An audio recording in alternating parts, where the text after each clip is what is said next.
Hello, and welcome to Whose Line Is It Anyway, which is an improvisation programme, as you'll discover if you don't improvise yourself too quickly with the off knob on your television set.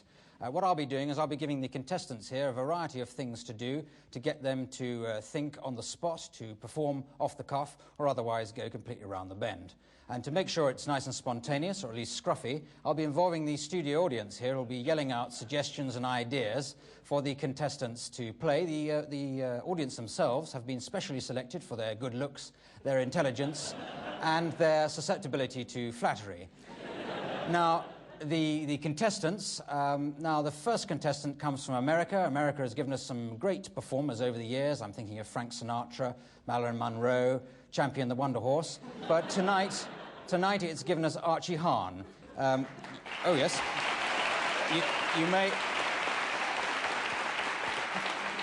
you may have seen Archie in Spinal Tap, or even Mork and Mindy, the Sunshine Boys. Less likely you'd have seen him in Fatal Attraction, because he wasn't in it. Next we have Josie Lawrence, who...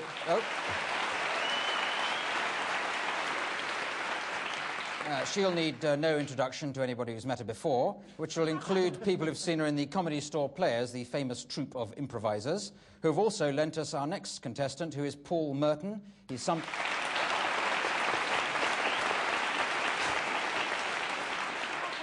sometimes an improviser, sometimes a stand-up comedian, but always a dead misery. And finally, we have John Sessions. What can I say about...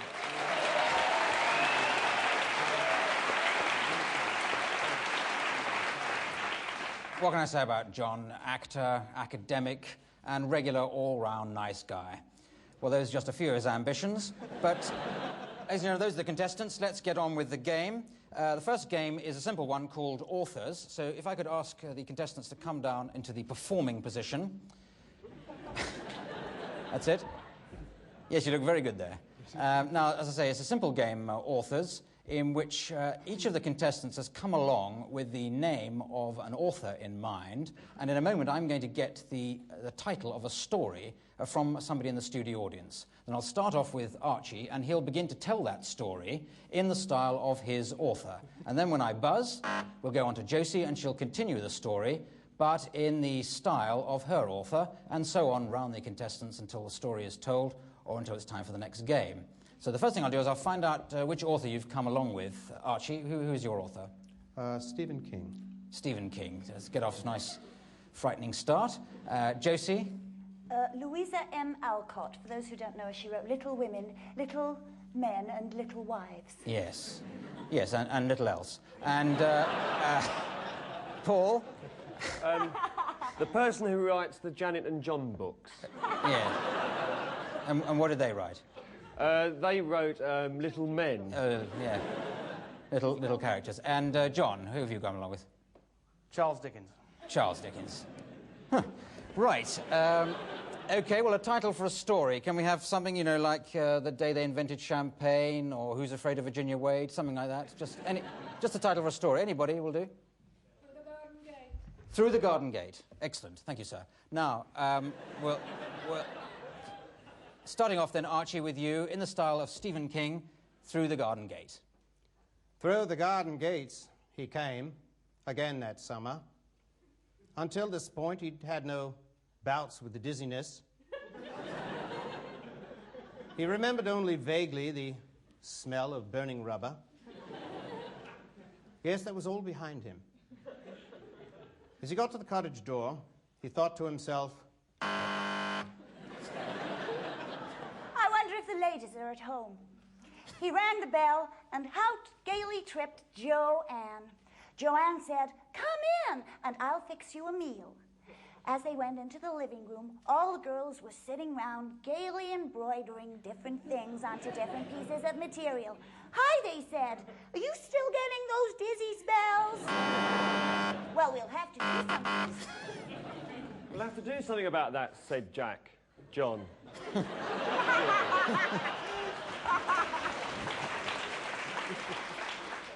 Yes, said Jill. June. See the dizzy spell, said John. Yes, said Jill. The dizzy spell. I would like a dizzy spell too. So he hit her across the head with a lump of lead piping.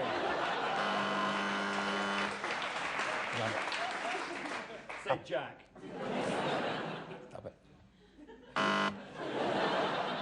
A piping which no less peremptorily placed itself next to Mr. Naggs and Mr. Noggs, indeed Mr. Niggs, who also quickly, in but a moment, brought forth the quill and the lemon peel and scraped it even so as the long lines of the faces, rivulets in the delta even of their physiognomies, looked down upon Mr. Pigs, Mr. Pags, and indeed Mr. Piggywigs, who came up the garden path, through the dizzy spell, across the hills, and into the trees, where they met Ernest Hemingway.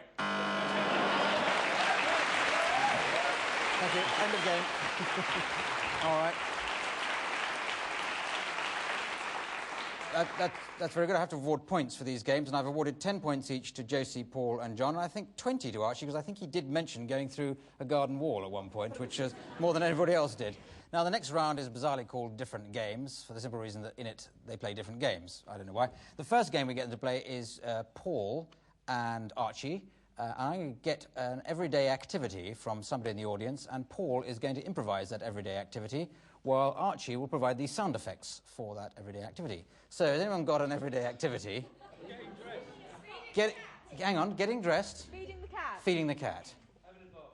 And having a bath. With the cat and feeding at the same time. Oh, I don't know. I think let's go with... yes, getting dressed. That sounds the most everyday of those, I'd say. So, you got that? Sort of getting up in the morning, getting dressed, that kind of stuff, Paul? Mm-hmm. With sound effects from Archie, right.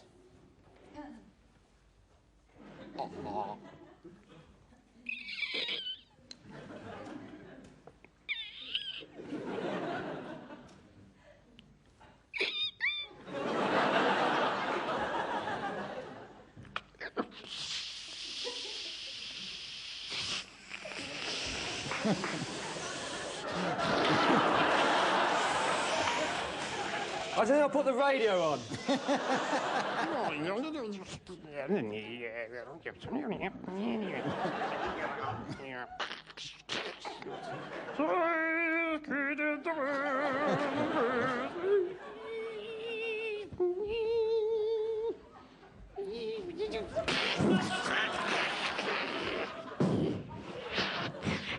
My trousers.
Yes, thank you very much. Thank you, very good.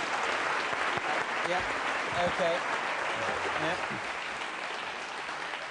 Yes, I thought that was very good. I gave 40 points to Archie there and 40 to Paul, with a bonus of 5, because he did get one item of clothing on, which is what he was required to do.